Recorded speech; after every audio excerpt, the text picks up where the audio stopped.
इस वीडियो में हम एथिक्स के लिए हमारी क्या स्ट्रैटेजी हो, क्या बुक लिस्ट उसके लिए यूज़ करें, सिलेबस क्या है, किस तरीके से जो है केस स्टडी को भी हम टैकल करें, वो सारी चीज़ें हम डिस्कस करेंगे।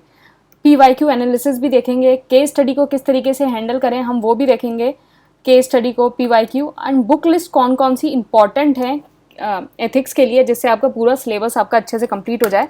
ये सारी चीज़ें हम इसमें डिस्कस करने वाले हैं।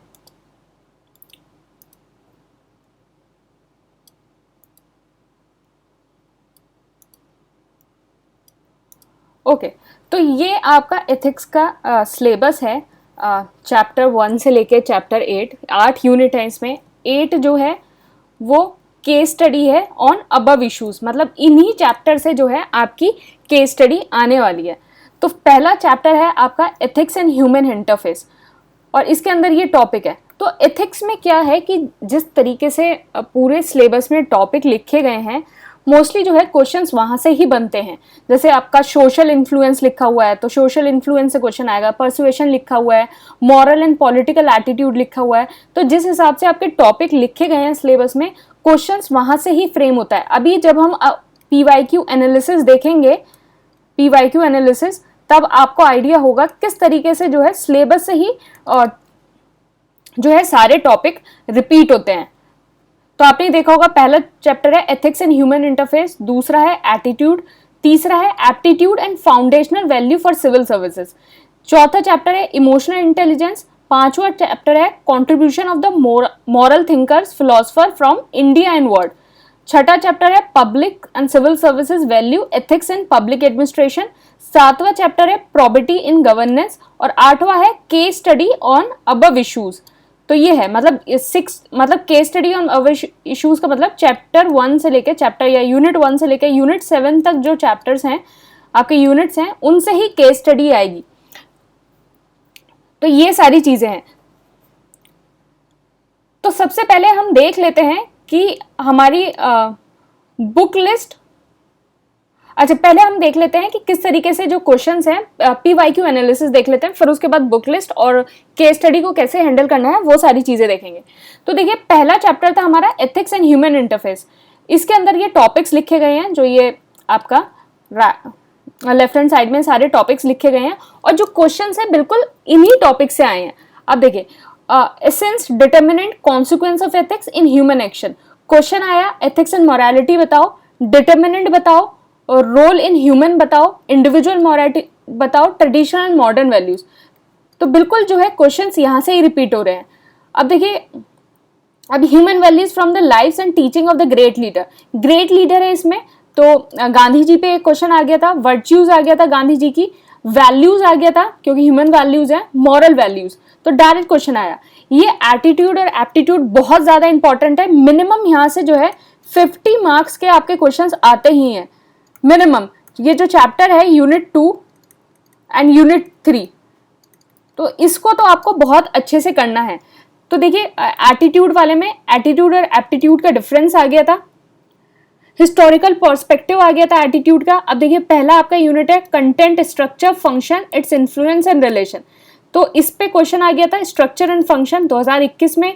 फंक्शंस पूछ लिए गए थे डायरेक्ट, एटीट्यूड एंड वैल्यू पूछ लिया गया था, फिर एटीट्यूड एंड ओपिनियन पूछ लिया गया था। तो ये जो ब्लैक पेन से लिखे गए हैं ये सिलेबस है, और जो ब्लू पेन से कौन से क्वेश्चन आए हैं। फिर उसके बाद मॉरल एंड पॉलिटिकल एटीट्यूड, तो आपका डेमोक्रेटिक एंड ब्यूरोक्रेटिक एटीट्यूड 2019 में भी आया, 2022 में भी आया। देखिए कैसे क्वेश्चन रिपीट हो रहे हैं। मॉरल एंड पॉलिटिकल एटीट्यूड आपका 2021 में आया, और इस बार इसके आने के चांसेस बहुत ज्यादा है। आप देखना पेपर में जरूर मॉरल एंड पॉलिटिकल एटीट्यूड आपको जरूर पेपर में दिखेगा। सोशल इन्फ्लुएंस देखिए 2020 में भी आया, 2021 में भी आया। आप देख रहे हैं किस तरीके से क्वेश्चन रिपीट हो रहे हैं। परसुएशन आपका 2018 में आया, मेरिट एंड डीमेरिट आया आपका 2019 में, 2020 में भी आया परसुएशन। फिर परसुएशन इन प्रोटेस्ट जो है आपका 2022 में आया, और परसुएशन और सोशल इन्फ्लुएंस के बारे में जो है डिफरेंस आया था वो 2022 में आया। आप देख रहे हैं पूरा क्वेश्चन मतलब बिल्कुल ऐसे ही रिपीट हो रहा है, बिल्कुल डायरेक्ट क्वेश्चन आता है इस तरीके से। अब जैसे एप्टीट्यूड है, तो एप्टीट्यूड एंड इंटरेस्ट जो है आपका 2022 में आया। इंट्रीग्रिटी आपका सिलेबस में है, देखिए यहाँ ये सिलेबस ही लिखा हुआ है पूरा आपका। देखिए एप्टीट्यूड, इंटीग्रिटी, इम्पार्शियलिटी और ऑब्जेक्टिविटी, डेडिकेशन, ये पूरा सिलेबस लिखा गया है। तो इंटीग्रिटी आपका 18 में आया, ऑफिसर इंटीग्रिटी 2022 में आया, इम्पार्शियलिटी आपका 2018, 20 और 22 तीनों में आया, नॉन पार्टनरशिप आपका 2018 में आया, ऑब्जेक्टिविटी 2018 में, 21 में और 21 में 2 क्वेश्चन आए ऑब्जेक्टिविटी से आपके। डेडिकेशन टू पब्लिक सर्विसेज आपका 18 में आया, 20 में आया, 21 में 2 क्वेश्चन आए और फिर 22 में आया। ये देख रहे हैं किस तरीके से ये बार बार जो है टॉपिक रिपीट हो रहे हैं। इम्पार्शियलिटी, ऑब्जेक्टिविटी, डेडिकेशन, फिर एम्पैथी 2021 में आया, रोल ऑफ वीकर सेक्शन 2021 में आया, टॉलरेंस 2018 में, 2020 में 2 क्वेश्चन आए, 21 में आया, 22 में आया, 22 में आया। कितना इंपॉर्टेंट टॉपिक है ये टॉलरेंस, बार बार रिपीट हो रहा है। Compassion towards weaker section, compassion 18, 20, 21, 22 2 question आए, ये भी इतना इंपॉर्टेंट टॉपिक है कंपैशन।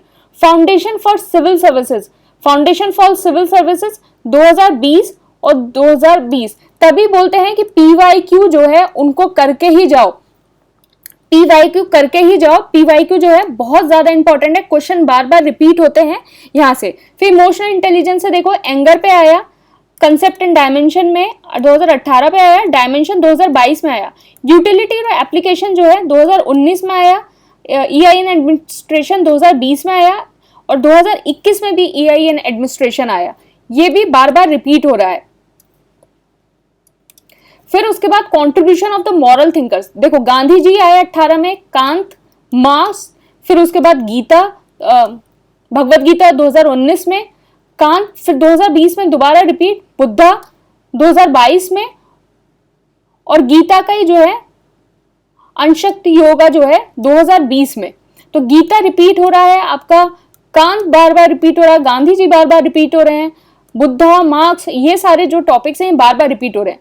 पब्लिक सर्विसेज आप देखिए, concern in government and private 18 में आया, डिलेमा 18 में आया और एथिकल इन 2021 में आया।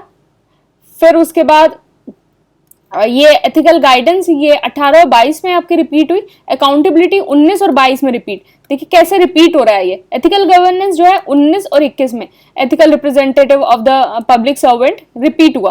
कॉर्पोरेट गवर्नेंस जो है 2022 में आया। फिर उसके बाद concept in public services, 7 principle of public life 2019 में, philosophical basis of the governance. अब ये प्रोबेबिलिटी पे देखिए 2018 में क्वेश्चन आया, 2019 में आया, 2021 में आया। तो प्रोबेबिलिटी जो है वो आपका बहुत ज्यादा इंपॉर्टेंट है। इंफॉर्मेशन शेयरिंग एंड ट्रांसपेरेंसी 2019 में आया। आरटीआई देखिए कितना इंपॉर्टेंट है आपका 19 में, 20 में और 22 में। Code of ethics and code of conduct, आपका कोड ऑफ कंडक्ट 2019 में आया, कोड ऑफ कंडक्ट 2020 में आया। कोड ऑफ एथिक्स और कोड ऑफ कंडक्ट का बीच का डिफरेंस जो है 2022 में आया। 19, 20, 22 बार बार रिपीट हो रहा है। सिटीजन चार्टर हो गया ये। वर्क कल्चर आपका 2021 में आया।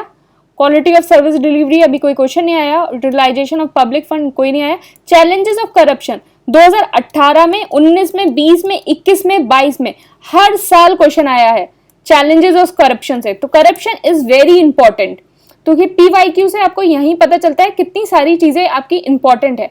अब बात कर लेते हैं, आपने सिलेबस देख लिया, पीवाईक्यूज देख लिए, आपने सिलेबस देख लिया, इसकी सिलेबस से ही किस तरीके से डायरेक्ट क्वेश्चन आते हैं। पीवाईक्यूज आपने देख लिए, किस तरीके से पीवाईक्यूज का बेनिफिट है और किस तरीके से डायरेक्ट क्वेश्चन आपके रिपीट होते हैं। पीवाईक्यू भी अगर आपने बहुत अच्छे से कर लिए तो अराउंड आपका 70% तो चीजें आपकी पीवाईक्यू से ही कंप्लीट हो जाएंगी। अगर आपने पीवाईक्यू के सारे क्वेश्चंस कर लिए 70% यहां से ही पूरा हो जाएगा, अगर आपके सारे टॉपिक आराम से हो जाएंगे। बात आती है बुक लिस्ट की। बुक लिस्ट, एथिक्स के लिए कौन सी बुक लिस्ट पढ़नी है? तो पहली जो बुक लिस्ट है डीके बालाजी,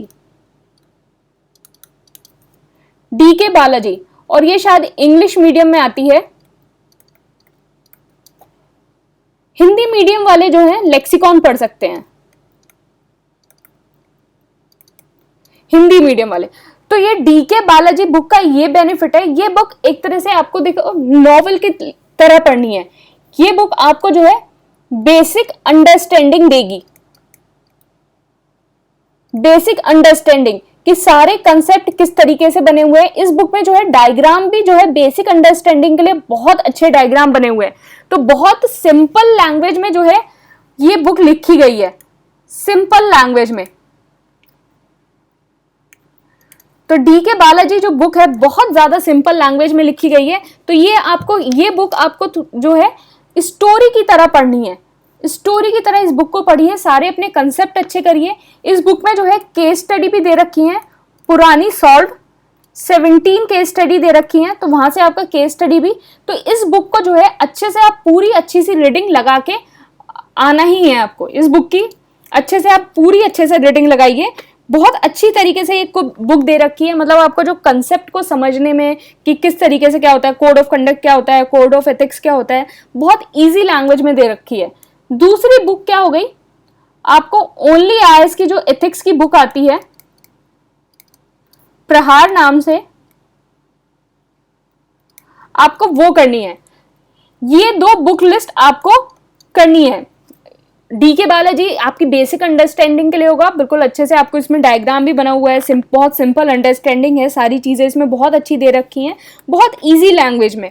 फिर उसके बाद दूसरी चीज आपको ओनली आईएएस की एथिक्स की जो प्रहार है वो आपको करनी है। तो यहां आपकी जो ये बुक लिस्ट है ये हो गई। बात आती है आप केस स्टडी कैसे करें। केस स्टडी के लिए आपका क्या है, आप जो है डी के बालाजी की बुक से 7 केस स्टडी जो दे रखी हैं वहां से आपकी बेसिक अंडरस्टैंडिंग हो जाएगी।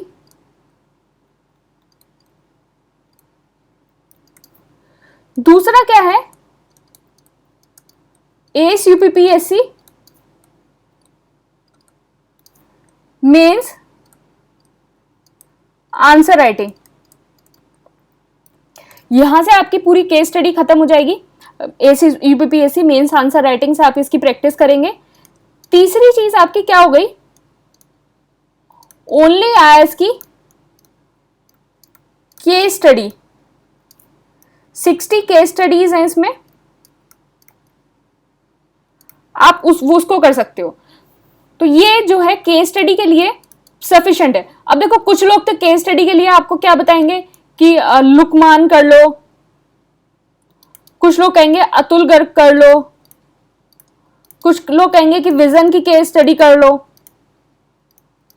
देखो इतना सब कुछ है पढ़ने के लिए, अब ये इसमें इतनी ज्यादा सब कुछ केस स्टडी है और इतना सब कुछ है, तो इतना सब कुछ है पढ़ने के लिए, तो बिल्कुल जो इजी लैंग्वेज में जो चीजें दे रखी हैं और बिल्कुल प्रिसाइज दे रखी हैं आप वो करो। तो केस स्टडी के लिए आप डी के बालाजी की जो 17 केस स्टडी बुक लोगे, आप डी के बालाजी की 17 केस स्टडी पढ़ी हुई है उसमें। बेसिकली ये जो केस स्टडी है वो यूपीएससी सॉल्व्ड है, यूपीएससी सॉल्व केस स्टडी है ये। तो आपका बिल्कुल स्टैंडर्ड आपको केस स्टडी भी मिल जाएगी। एएस यूपीपीएससी की मेंस आंसर राइटिंग से आपको जो है बाकी केस स्टडी की आपको प्रैक्टिस हो जाएगी।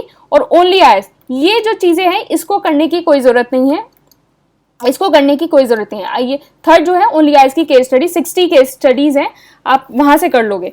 तो ये 3 चीजें हैं, इनको फॉलो करो केस स्टडी के लिए, और इसके अलावा कुछ और करने की जरूरत नहीं है। सबसे पहले डी के बालाजी को पढ़ना, उसमें किस तरीके से चीजों को सॉल्व कर रखा है, किस तरीके से केस स्टडी को सॉल्व करना है, वो सारी चीजें उसमें बता रखी हैं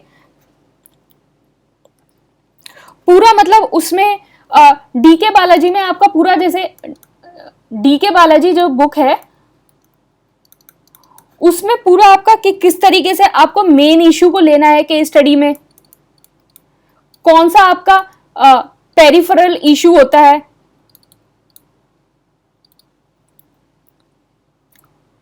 कौन सा पेरिफेरल इशू होता है, कौन सा मेन इशू होता है, ये सारी चीजें उसमें बिल्कुल पहले समझा रखा है कि आपको कोई भी केस स्टडी होती है उसमें इमीडिएट सॉल्यूशन क्या लेना होता है और परमानेंट सॉल्यूशन क्या लेना होता है।